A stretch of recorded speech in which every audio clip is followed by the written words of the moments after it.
Italy visa প্রত্যাশী অপেক্ষমান দর্শকবৃন্দ, আজকে মূলত ভিএফএস গ্লোবাল ইতালি এম্বাসির আপডেট নোটিশ নিয়ে আলোচনা করব। নোটিশটিতে মূলত বিদ্যমান ভিসা জটিলতা নিরসনে তাদের প্রতিশ্রুতি অনুযায়ী যে অগ্রগতি হয়েছে সেটা রিমাইন্ডার দিয়ে জানিয়ে দিয়েছে। আমি অবশ্যই আপনাদের উদ্বেগ বুঝতে পারি এবং এটা জানি যে এ বিষয়ে কথা শুনতে আপনাদের বিরক্ত লাগে, তবে অনেক হতাশার মাঝেও এটা কিছুটা হলেও আশার বাণী এবং শুধু তাদের জন্য আশার বাণী যাদের ন্যূল্যস্থা সঠিক এবং মালিক সবকিছু ঠিক আছে তাদের জন্য। তবে এখানে আপনারা বলবেন যে আমার ন্যূল্যস্থা সঠিক, তার কারণ হচ্ছে এটা জমা দিয়েছে আমার ভাই বা কাছের আত্মীয় স্বজন, কেউ তারা অবশ্যই আমার সাথে ফ্রড করবে না। তবে যদি তারাও না করে, হয়তোবা তারা কোনো একটা মাধ্যম দিয়ে করিয়েছে, সেখানেও ফ্রড হতে পারে। আপনারা খোঁজ নিয়ে দেখবেন যে তারা নিজেরা এটা অ্যাপ্লাই করে নাই, এটা অনেক ক্ষেত্রেই হতে পারে।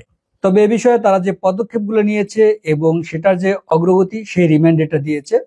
এখন মূলত আমি ভিএফএস গ্লোবালের আপডেট নোটিশটি আপনাদের পড়ে শোনাবো এবং পর্যালোচনা করে আমার মতামত আপনাদের সাথে শেয়ার করব। আপনারা দেখতেই পাচ্ছেন নোটিশটি প্রদান করেছে 23 ডিসেম্বর 2024। বলা হয়েছে, বাংলাদেশে ইতালি ওয়ার্ক ভিসা আবেদনকারীদের জন্য গুরুত্বপূর্ণ বিজ্ঞপ্তি। সকলের অবগতির জন্য আগে প্রকাশিত বিজ্ঞপ্তি অনুযায়ী আইন ডিগ্রি 145/2024 অনুসরণ করে ইতালি সরকার ইতালির প্রাদেশিক অভিবাসন অফিস কর্তৃক যথাযথ যাচাই না হওয়া পর্যন্ত বাংলাদেশ সহ কয়েকটি দেশের নাগরিকদের জন্য প্রকাশিত ন্যূল্যস্থা কাজের অনুমোদন এর বৈধতা স্থগিত করেছে। তবে দ্বিতীয় স্টেপে তারা আশ্বস্ত করেছেন ইতালির দূতাবাস দুটি দিকে কাজ করছে। প্রথমটা হচ্ছে ন্যূল্যস্থা যাচাইকরণ প্রক্রিয়া ত্বরান্বিত করতে ইতালির সমস্ত প্রাদেশিক ইমিগ্রেশন অফিসের সাথে যোগাযোগ করা। ন্যূল্যস্থা নিশ্চিতকরণ প্রক্রিয়া শুরু হয়েছে এবং ধীরে ধীরে এই সংখ্যা বাড়বে বলে আশা প্রকাশ করা হচ্ছে।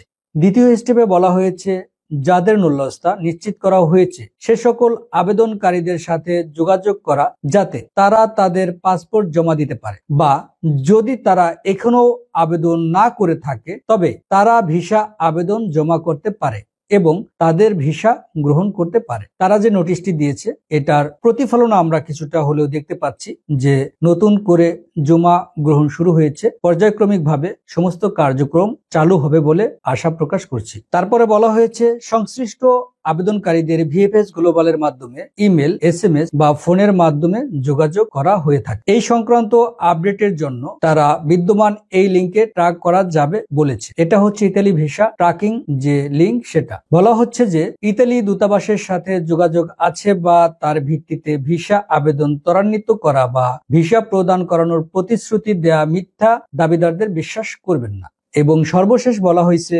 ভিএফএস গ্লোবাল যে সকল আবেদনকারীদের সাথে যোগাযোগ করবে শুধুমাত্র তারা নতুন আবেদনের ক্ষেত্রে ভিএফএস গ্লোবাল ভিসা আবেদন কেন্দ্রে অবস্থিত নির্দিষ্ট ব্যাংক কাউন্টারে সাধারণ আবেদন ফি জমা দিবেন। এর বাইরে অন্য কাউকে কোনো প্রকার টাকা প্রদান করা থেকে বিরত থাকতে পরামর্শ দেওয়া হচ্ছে এবং তারা যোগাযোগের জন্য দুটি নাম্বার এবং একটি ইমেল আইডি দিয়েছেন।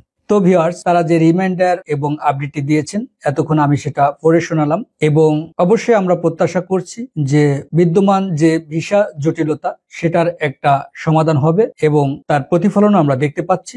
আমি মূলত নিজের থেকে কোনো কিছুই বলি না। ইতালি এম্বাসি ভিএফএস গ্লোবালের যে আপডেট নোটিশ সেটি আপনাদেরকে পর্যালোচনা করে বিশ্লেষণ করি এবং মূলত আমি আমার যে শুভাকাঙ্ক্ষী আছে বা এখনো যাদের আগ্রহ আছে এ বিষয়ে, যারা এখনো ধৈর্যহারা হয়নি, আমি তাদের জন্যই আমার আলোচনাগুলো ডেডিকেট করি। তো এটাই ছিল আজকে আমার আলোচনার প্রতিপাদ্য বিষয়। ভিসা প্রত্যাশী সকলের মঙ্গল কামনা করছি। ধন্যবাদ সবাই।